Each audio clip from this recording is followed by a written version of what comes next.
দর্শক, chief metropolitan magistrate court চত্বর থেকে আপনাদের সঙ্গে সরাসরি যুক্ত রয়েছে। আমি মুজাহিদুল ইসলাম। এই মুহূর্তে আপনাদের দেখানোর চেষ্টা করছি যে জাতীয় সংসদের সাবেক স্পিকার ডক্টর শিরিন শারমিন চৌধুরী, তাকে এই আদালতে তোলা হচ্ছে।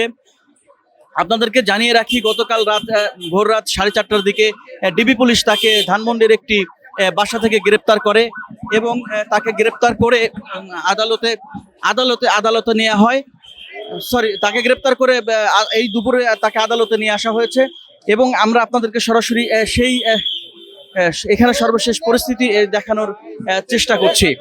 দর্শক, আপনাদেরকে জানিয়ে রাখি যে 2024 সালের গণঅভ্যুত্থানে শেখ হাসিনা সরকারের পতনের পর দীর্ঘদিন ধরে তিনি জনসম্মুখে ছিলেন না। এটা নিয়ে নানা গুঞ্জন এবং বিতর্ক সৃষ্টি হয়েছিল এবং সেই গুঞ্জন এবং বিতর্কেও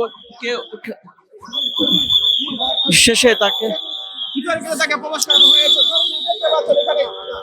দর্শক অবশেষে ডিবি পুলিশ তাকে গ্রেপ্তার করতে সক্ষম হয়েছে। আপনাদেরকে জানিয়ে রাখি যে